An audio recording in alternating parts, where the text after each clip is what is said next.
شروع کنم. یه روز ساده چون رو انجام بدم. بیرون خب بس نه واسه لباس سیاه داریم. صورتی هست، آبی هست. یه چیزی رفته تو ذهنم. چیه؟ اینکه لنز بخرم بذارم. اصلا اینقدر دلم میخواد رنز سبز میدارم. واقعا نمیدونم چرا ولی لنز میخواد دیگه. او بس کن دیگه. چرا افتاد؟ اینو میخوام. جوراب 23 مایکل جوردن. سکو نخورد. شلوار جین کنار. رپ یه جور پول میده به بیت کوین نمیده. همه کش مانی ATM. اینم هست. قریب خونه یه مرو بلند شد داری در میزنه. خب بریم ترانزیشن. یه ترانزیشن از طرف مادر عروس. آقا واقعا ترانزیشنی واقعا میشه گفت قدرت میکاپ دخترها. پشمام میگه چقدر آدم فرقی میکنه. شبیه سامی بیگی شد. تو دلم همیشه هستی پیش رو مگه نباشی عاشق که میشه. آره خیلی شبیه شدم خلاصه.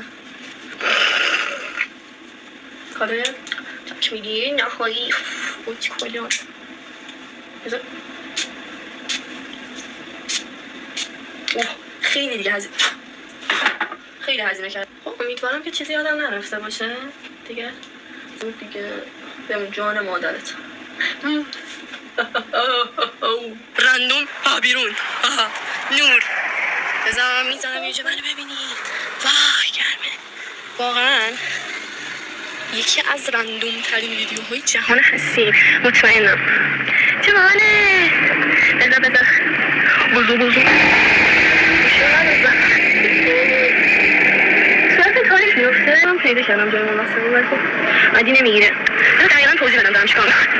من نمیدونم دارم چیکار میکنم واقعا. نه اطلاعی دارم میخوام چیکار کنم. میدونه این آدمیزاد بگم. من میدونم میخوام چیکار کنم. هیچ نمیدونم میخوام چیکار کنم. بذار من دلم پره. بذار من اینو بگم اول. دلم پره از اینکه پشت دوربین دورتر نمیره. دلم از این پره که گفتم به رفیقم خیلی آخه زیاد بهش گفتم بریم بیرون. بعد این چند وقت خیلی زیاد رفتیم بیرون. دیگه گفتم سر مسائل چرت و پرت هی بریم بیرون. دیگه مثلا این دفعه خودم تنها بیام. تنها الکی چرا؟ خب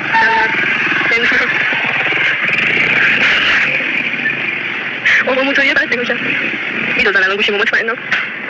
و قضا میاد بابا تو میشه صورت خودم نمیبینم. چه گرفت دیگه. بس ایران عالیه حتما نصفشونید. نمیبینم تمام. احساس کنم برهوت دارم زندگی میکنم. واقعا دارم میگم یه برهوتیه بی انتها. واقعا من خیلی آقایی با کیا یه جور عجیبی منو نگاه کرد. کلا تو در دیوارم احساس میکنم.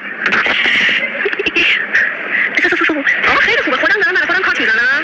ادیت اینجوری آسون‌تر میکنم برای خودم. نه خودم زمین نمیشه. واه شو دارم میکنم. واقعا یه سری کارا میکنم بعد خودم بعدش اینجوری کچی. ماشی کچی. کارا میکنی برای چی؟ جلب توجه. باش تو اصلا میکنم حالا من خودم چیزی که گفتم بیرینج ترین حالت ممکن گفتم. سعی کنید واقعا محتاج رفیقاتون نشید. همجوری بیاید بیرون. دیگه واقعا دارم میگم شاید حرف من مزخرف به نظر بیاد ولی راست میگم اکچولی. آقای کیایی بازم به هر حال اصلا مهم نیست. اصلا امروز آبرو مهم نیست. چقدر گرمه با چقدر مو خرابا بار داره من میبره. وای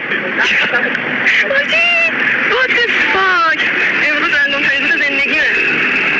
یه آقای من گفتش که ببخشید حاجی خیلی بد بود. بعد میگم بعد نداره اینجا باشه ریدن شما واقعا میگم.